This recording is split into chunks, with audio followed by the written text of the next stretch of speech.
Welcome to the debate. When you watch an avalanche, your eyes are just naturally drawn to the terrifying, deafening roar of the mountain coming down, right? Right, you're obsessing over the massive scale of the event. Exactly. But what we're completely blind to is the single microscopic snowflake that landed hours earlier, the one that subtly shifted the weight and, tipped the entire balance of the slope. So today, we are dissecting the architecture of human transformation. And we're asking a pretty fundamental question. Yeah. When you are seeking to fundamentally change your life or your career, are you better off obsessing over those tiny, incremental snowflakes, the small, compounded daily changes? Or do you need to seek out extreme environments and, intense, prolonged periods of distraction-free concentration to trigger a massive avalanche? And we're grounding this discourse today in two incredibly influential perspectives from our source material. We've got James Clear's framework in Atomic Habits and Cal Newport's philosophy of deep work. Two radically different blueprints, really, for navigating the modern knowledge economy. Oh, absolutely. It's about how we overcome distraction and realize our absolute cognitive potential. So my position in this discussion is that true, sustainable transformation is inherently systemic. It comes from the atomic habits approach. We're looking at how small decisions, often taking less than 2 minutes, inevitably compound over time to create revolutionary outcomes. And, importantly, without relying on fragile bursts of massive effort. Laughs. Well, and my contrasting position is that the modern world simply does not reward small tweaks anymore. The environment we operate in demands the deep work approach. Even for everyday people? Especially for them, small interventions are fundamentally insufficient to combat a world that is literally designed to distract you. True success requires pushing your cognitive capabilities to their absolute limit through uncompromising distraction-free concentration. That is the only mechanism left for creating rare, hard-to-replicate value. Okay, well, let me start by dismantling a pervasive myth that society has ingrained in us. We operate on this false belief that massive success requires massive, immediate action. Right. We think that to write a book, launch a business, or even just get in shape, we have to completely upend our lives. But James Clear's thesis shows us that real change does not come from sweeping life overhauls. Sure, but... Interrupts. It comes from the compound effect of hundreds of minuscule decisions. We're talking about actions so small they seem totally trivial, right? Doing exactly 2 push-ups, waking up just 5 minutes early, or drinking 1 glass of water. But a glass of water doesn't write a novel. 2 push-ups don't prepare you for the Olympics? Well, not in isolation, no. But this is where we have to look at the underlying neurological mechanism. The brilliance of this approach is in frameworks like the 2-minute rule. Lowering the barrier to entry. Exactly. By scaling down a habit to something that takes less than 2 minutes, you bypass the brain's natural resistance to effort. You're lowering the activation energy required to just start a task. The basal ganglia, the part of the brain responsible for pattern recognition and habit formation, it loves efficiency. Right, it wants to automate behavior. Yes, so the prefrontal cortex can rest. You aren't relying on massive, exhausting surges of willpower to get things done. You are building a neurological system. Olympic gold medalists and, distinguished scientists don't rely on being more motivated than the rest of us. They rely on the precise science of tiny habits, consistently applied. Building small, positive routines for daily maintenance is certainly pleasant. I won't argue that it feels good to check off a tiny habit. But I have to push back hard on the idea that this is how you create revolutionary professional outcomes. Why? It literally shapes your identity over time. Because we are no longer operating in a world where just showing up and being incrementally better is enough. This brings us directly to Cal Newport's definition of deep work, which is professional activities performed in a distraction-free state that push your cognitive capabilities to their absolute limit. Okay, but how does that counter the habits argument? Let's look at what is actually happening to our brains in the modern workplace. Because of the ubiquity of network tools, email, Slack, social media, knowledge workers are constantly pushed into what Newport calls shallow work, the logistical tasks. Exactly. Non-cognitively demanding, logistical tasks that we perform while distracted. And the data from the McKinsey study cited in the material is terrifying. The average knowledge worker spends more than 60% of their work week engaged in electronic communication and internet searching. We have effectively become human network routers. Right, which is exactly why we need small, manageable habits to slowly claw back our time. Interrupts. Hold on, that's exactly where your argument falls apart. You cannot solve a 60% deficit in deep, meaningful thought by waking up 5 minutes earlier or, tweaking your morning routine. The problem is far more insidious than just losing time. You're talking about the cognitive penalty. Yes, it's about what multitasking does to your neural pathways. When you switch your attention from writing a complex report to quickly checking your email, your brain doesn't immediately follow. You leave behind what researchers call attention residue. Right, a portion of your cognitive capacity is still stuck thinking about that email. Exactly. And over time, chronic multitasking physically weakens the neural circuits responsible for sustained focus. You are fundamentally rewiring your brain for distraction. When your baseline capacity for depth is compromised, tiny habits won't save you. So you think intensity is the only cure? Cultivating the intense, uncompromising ability to perform deep work is the only way to produce elite results. Look, I see why you frame it that way, and the concept of attention residue is undeniably real. But if we are talking about how these methods are actually applied in our daily reality, we have to look at accessibility. Accessibility doesn't equal effectiveness, though. But it matters. You paint a picture of deep work as the only viable solution, but how realistic is the execution of that ideal for someone who isn't, say, a tenured professor or a best-selling author? It is realistic, but it requires accepting that a simple life hack cannot overcome the intense fragmentation we just talked about. To combat a world designed to distract you, extreme measures are required. Extreme measures like what? Take the psychiatrist Carl Jung. In 1922, Jung was trying to solidify his ideas and break away from the strictures of his mentor, Sigmund Freud. To disagree with Freud in the 1920s was an incredibly bold move. He needed to produce a stream of brilliant, paradigm-shifting theories. Right. But Jung realized he could not achieve this deep, careful thought in his busy clinical practice in Zurich. He couldn't just, habit stack his way to a psychological revolution between patient meetings. Okay, sure. He needed to eliminate attention residue entirely. So, he retreated to the village of Bollinger and built a 2-story stone house, literally a stone tower, in the woods. He kept the key to his private office, worked without electricity, and dedicated his mornings to undistracted writing. He lowered his environmental cognitive load to 0. And you expect normal people to do this? Deep work demands that level of environmental control. Let me stop you right there. Because if someone is driving to work right now listening to us, they are probably thinking, sure, a stone tower in the Swiss Alps sounds lovely, but I have a boss, a mortgage, and 3 kids. Well, obviously it's an analogy. Interrupts Carl Jung's Bollingen Tower is a beautiful piece of history, but as a practical blueprint for the modern worker, it is a complete fantasy.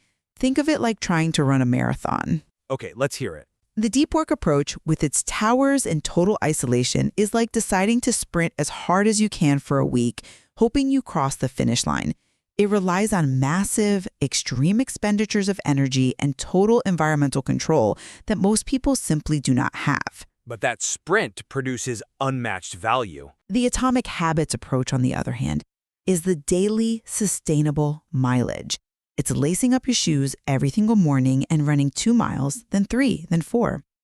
That is what actually gets you across the finish line safely. If you have the time to slowly jog, sure. I have to ask, how can ordinary people leverage your deep work philosophy if they cannot abandon their families or completely detach from their day jobs to build a fortress? They leverage it by adopting a bimodal philosophy. Bimodal? Yeah, dividing your time clearly, devoting specific, highly protected stretches entirely to deep pursuits, and leaving the rest for the shallow demands of life. You don't need a stone tower forever. You need a stone tower for 4 hours a day or 2 days a week. Even 4 hours is a luxury for a lot of people. But to address your point about accessibility, you are equating accessibility with effectiveness. In the modern economy, those two concepts are rapidly diverging. Comfort and practicality can very easily become excuses for mediocrity. I completely disagree that habits breed mediocrity. We are in the midst of what the source material describes as the great restructuring of the economy. If you cannot learn hard things, and if you cannot produce at an elite level, you will be left behind by automation and outsourcing. But learning hard things doesn't magically happen just because you lock yourself in a room. No, it happens because of what locking yourself in a room allows your brain to do. Let's look at a modern, highly practical example from the text. Jason Ben. Okay, the financial consultant. Right. Ben graduated with a degree in economics and took a job as a financial consultant. But he quickly realized his entire job consisted of manual data manipulation in Excel. It took him up to 6 hours to write a single report. Which is classic shallow work. Exactly. So Ben read up on macros and built a script that automated his entire job down to a button click. Now, rather than feeling triumphant, Ben had a terrifying realization. His main professional skills could be entirely replaced by a simple piece of code. He was a human spreadsheet. So he had to pivot. To survive the modern economy, Ben realized he had to learn computer programming. He quit his job, moved back home, and set out to master Python and C++. Programming computers is incredibly difficult. It requires understanding complex, abstract logic. And it requires deep focus, yes. It requires intense, uninterrupted concentration to trigger myelination in the brain. The physical process where neural pathways are insulated to fire faster and more efficiently. Sure. The biology of learning. Waking up 5 minutes early or doing 2 push-ups does not give you the cognitive capacity or the myelin necessary to learn C++. Only the grueling, focused intensity of deep work can save you from economic obsolescence. Okay, that is a very compelling story. But you are completely glossing over the underlying mechanism of how Jason Ben actually achieved that outcome. He engaged in intense, deep work.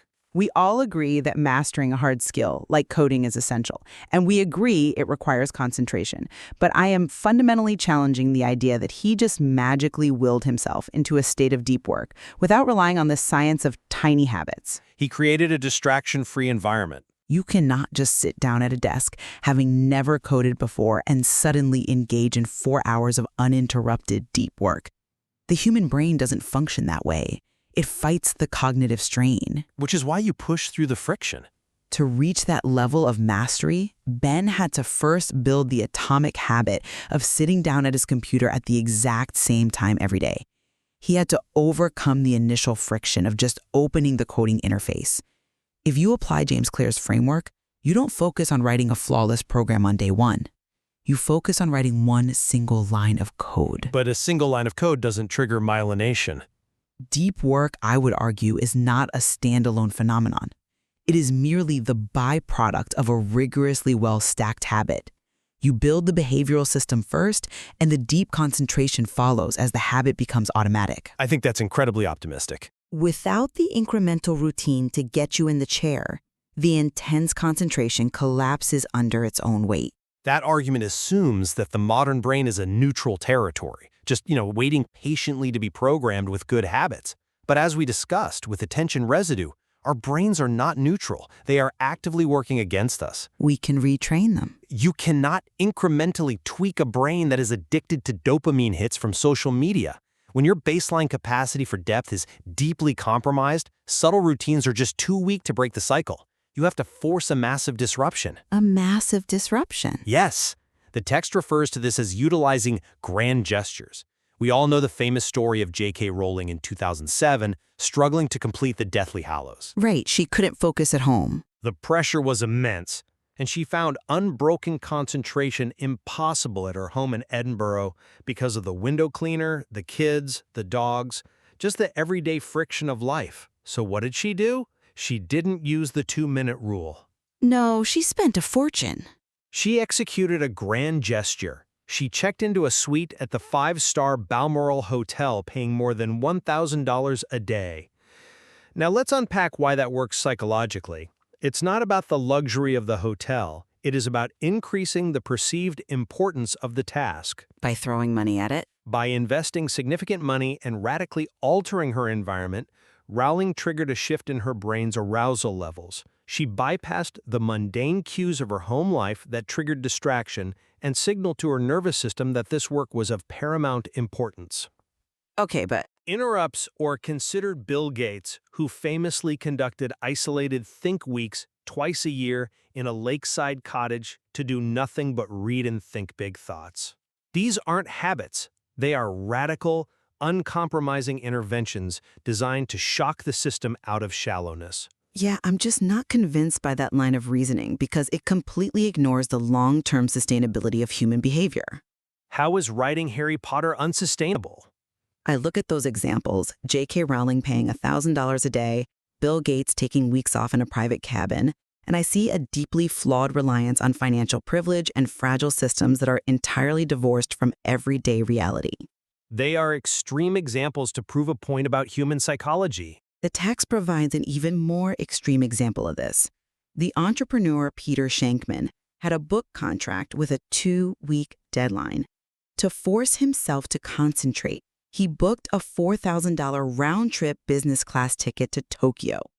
And it worked. He wrote the whole book on the plane. He flew all the way to Japan, drank an espresso in the lounge, and immediately flew back riding the entire time.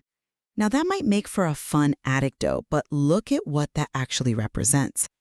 Relying on a $4,000 international flight just to stop yourself from checking Twitter is the precise definition of an unsustainable system. It was a one-time grand gesture to meet a deadline. It is exactly the kind of fragile, thinking big mentality that James Clear warns us against. What happens when the money runs out? What happens when the novelty of the hotel wears off and the motivation fades? You're entirely missing the point of the grand gesture. If your ability to produce value relies on booking a luxury suite or flight to Tokyo, your system is incredibly weak. The Atomic Habits approach champions the subtle, steady art of breaking bad routines and making good ones from exactly where you currently are. Which requires a level of baseline focus that people don't have. You don't need a grand gesture to put your phone in another room. You don't need a stone tower to use habit stacking, like pairing an existing habit, pouring your morning coffee, with a new habit, like 10 minutes of focused reading. The incremental approach is resilient because it integrates seamlessly into the life you already have, rather than demanding an expensive escape from it. But escaping the life you already have, and at least the distracted, fragmented parts of it, is exactly the point. You are arguing for a comfortable integration into your existing life, but greatness is rarely comfortable. It doesn't have to be agonizing either. If you only practice what easily integrates into a busy, notification-driven life, you will only ever produce what a busy, notification-driven mind can manage. Your approach focuses on making things easy, lower the activation energy, shrink the habit. Because that's how the brain actually works. But the work that actually matters in the modern economy is inherently hard. Writing code is hard. Drafting a legal brief is hard. Formulating a new business strategy is hard. You cannot shrink those tasks into 2-minute intervals. I'm not saying the work itself takes 2 minutes. I'm saying the habit of starting does. The deep work philosophy acknowledges that friction is not something to be bypassed with a life hack. Friction is the exact space where cognitive growth happens. You have to push through the discomfort of intense focus rather than retreating to a tiny, easy habit the moment it gets tough. But you only get to that point of friction if you have the behavioral systems in place to sit down and do the work day after day. We have to look at the overarching architecture of human behavior. My stance remains that sustainable life-altering outcomes are best achieved through the forgotten art of tiny, compounded changes. And I still disagree. By utilizing the Atomic Habits framework, we systematically dismantle our bad routines and construct good ones at the neurological level. We respect the psychology of human behavior. We understand that small incremental steps bypass our amygdala's threat response to massive effort, allowing those tiny actions to eventually snowball into remarkable, revolutionary results.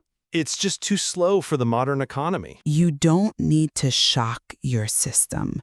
You need to shape your environment in small, deliberate ways. It is the systemic daily mileage that ultimately wins the race and builds the identity of a successful person. And my concluding stance is that while habits are undeniably useful for daily maintenance, like remembering to take your vitamins or doing the laundry, they fall drastically short when it comes to true mastery. I suppose that's where we hit a wall. Creating rare value and mastering hard skills in a distracted world demands the rigorous, uncompromising pursuit of deep work. You cannot incrementally hack your way to paradigm-shifting insights. Well, Interrupts. Whether it requires a bimodal schedule where you isolate yourself for hours, a radical change in environment, or a grand gesture that shocks your brain into focus, the modern knowledge economy is merciless.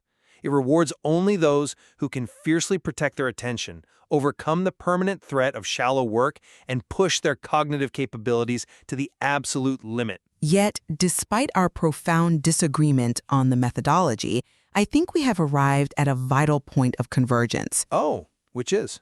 If we strip away the debate over how to solve the problem, both of the texts we've examined today clearly agree on the diagnosis of the modern condition. The default state of our current world is uniquely hostile to focus, Oh, I completely agree with that. right? We're bombarded by network tools, infinite scrolling, and shallow logistical tasks. Both frameworks recognize that this environment is highly damaging to human potential. Exactly. Whether you are trying to implement a 2-minute habit of leaving your phone in the kitchen or scheduling a 2-week deep work retreat in the woods, both philosophies acknowledge that the modern world will steal your attention if you let it. Absolutely. You can't just float through a knowledge work job answering emails on autopilot and expect to produce anything of lasting value or personal meaning. Both approaches demand an incredibly high level of intentionality over how one spends their time and structures their environment. Exactly. It requires a deliberate rejection of the default distracted state. The complexity of achieving greatness is immense, and there is certainly much more to explore within both of these texts regarding exactly how to orchestrate a daily schedule that honors both the necessity of behavioral routine and the absolute requirement for cognitive depth. We definitely only scratched the surface today.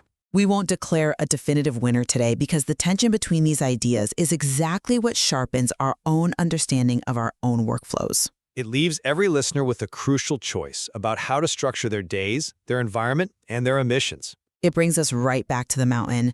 Do you focus on deliberately placing each individual snowflake, trusting the neurology of habits and the compound's effect to eventually move the earth? Or do you realize that the world is too distracted and seek out the sheer cliffs and extreme conditions required to trigger the avalanche all at once?